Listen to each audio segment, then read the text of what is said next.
정리되었으므로 제439회 제주특별자치도의회 제1차 정례회 예산결산특별위원회 제3차 회의를 개의하겠습니다. 아울러 지적해 주시는 사항에 대해서는 의회에서 의결해 주신 예산에 대하여 81억 2천만 원입니다. 노영동갑 지역구 양경호 교권 침해가 발생하면은 그 선생님이 이제 피해 선생님이 뭐 휴가나 휴직 등 이제 교사의 공백이 이제 발생하지 않습니까? 그 피해는 이제 결국에는 이제 학생들한테 이제 피해가 돌아가는데 어쨌든 이 문제를 좀 우리 도교육청에서 뭐 예방을 위한 이제 교육이라든가 조금 더 강화가 돼야 되지 않겠느냐 이런 생각이 들고.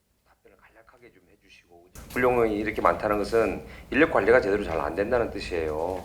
사람이 일하는 거 아니겠습니까? 교육 전문 직원 인건비, 계약제 근로자 인건비, 교육 공무직원 인건비, 교육 공무직원 인건비에 관련해서도 이렇게 현장에서 굉장히 말이 많고 그런데 이렇게 무려 뭐 전체 금액에서 한 10.5% 정도를 안 쓰고 이러면 되겠습니까? 그러면 이게 일을 안 하는 것처럼 보이지 않습니까?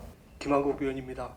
작년 같은 경우에 77.6%, 23년 대비 10.2% 증가가 됐고요. 불용액도 아주 관리가 잘 되고 있고 최근 5년 동안 가장 개선됐다고 보는데 이 자리를 빌어서 우리 국을 포함한 관련된 시설비 관련된 우리 공직자 여러분들께 고생했다는 말씀 드리겠습니다. 예, 김대진 의원입니다. 현장에서 가보면은 현장 시공업체도 있고 감리단도 있고 근데 이 직원 그 전문 재판한 전문 직원들이 엄청 욕을 한답니다. 그 어르신들한테 감리단과 시공사 직원이 의논하면서 하는 거지 호통치고 갑질하고 하는 자리가 아니지 않습니까? 근데 작년까지는 예산도 일부 있었습니다. 올해 예산이 있습니까?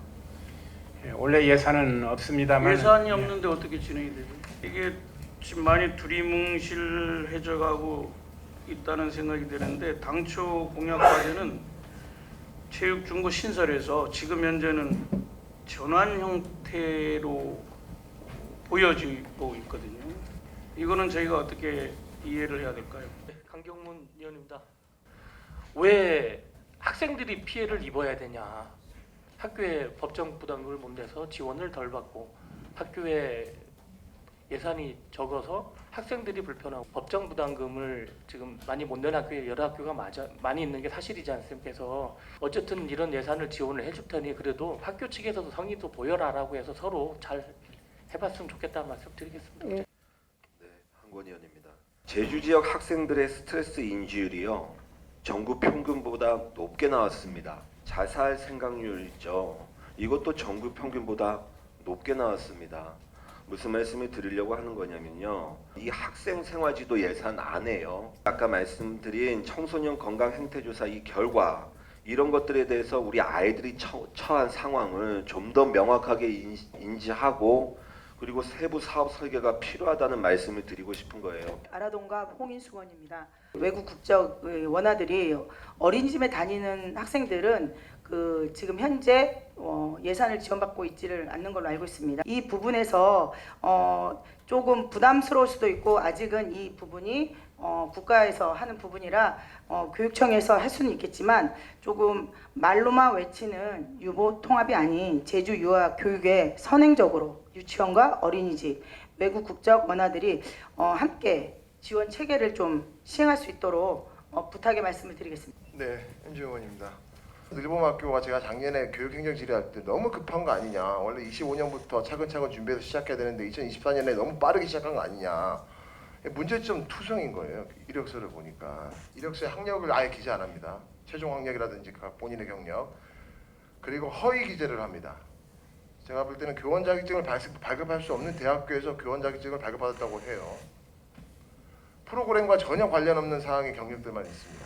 사명봉계 김경미 의원입니다. 무상급식 단가 인상이 좀 됐습니다. 현실을 반영하기 위해서 인상이 되는 과정에 교육형정협의회 상당히 긍정적으로 여러 번 도와 밀접한 관계를 맺고 이러한 그 누구도 소외되지 않는 급식을 할 수 있고 단가를 이렇게 인상함으로써 상당히 아이들에게 고무적인 일들을 하셨는데요. 정의원 의원입니다. 초등학교에서 중학교 할 때 단절됩니다. 중학교, 고등학교에서 단절됩니다. 물론 배우는 과목도 그렇지만은 학교 환경도 그렇지만은 문제는 시스템이 제대로 갖춰져 있지 않기 때문에 연계가 안 되고 있어가지고 이제 그런데 아니 학생들은 그냥 성장을 하고 있는데 교육 활동은 그것을 뒷받쳐주지 않으니까 학부모들은 어떤 때는 이런 걸 가르치는데 어떤 데는 안 오고 이렇게 해서 불만이 상당히 많습니다. 양홍식 의원입니다. 다문화 학생을 이주 배경 학생으로 하겠다고 했습니다. 그런데 지금 이 보고서에 보게 되면 설명서에 보게 되면 제주시 교육지원청은 다문화 가정, 비다문화 가정 이런 단어를 썼어요. 서귀포시 교육지원청은 다문화 가족, 온 가족. 네. 그다음에 제주국제교육원은 이주 배경 학생이라는 단어를 씁니다. 저는 이 부분에 대해서 혼돈이 발생하지 않도록 정립이 좀 필요하다. 질의를 하도록 하겠습니다. 신문 내용들을 보면 굉장히 숫자들이 계속 달라지고 뭔가 이 통계를 제가 신뢰할 수 있을까 할 정도의 통계 자료들이 보입니다. 다른 데는 원래는 이제 좀 전자 시스템으로 이제 회계 처리들도 다 이루어지고 있는데 그거를 아직도 여전히 교육청은 도입을 하지 않고 사용하지 않고 있고 그런 측면에서 보면 너무 주먹구구식으로 이 재정과 관련한 예산과 관련한 시스템 운영이 되고 있다는 말씀 마무리가 되는 것 같은데요. 혹여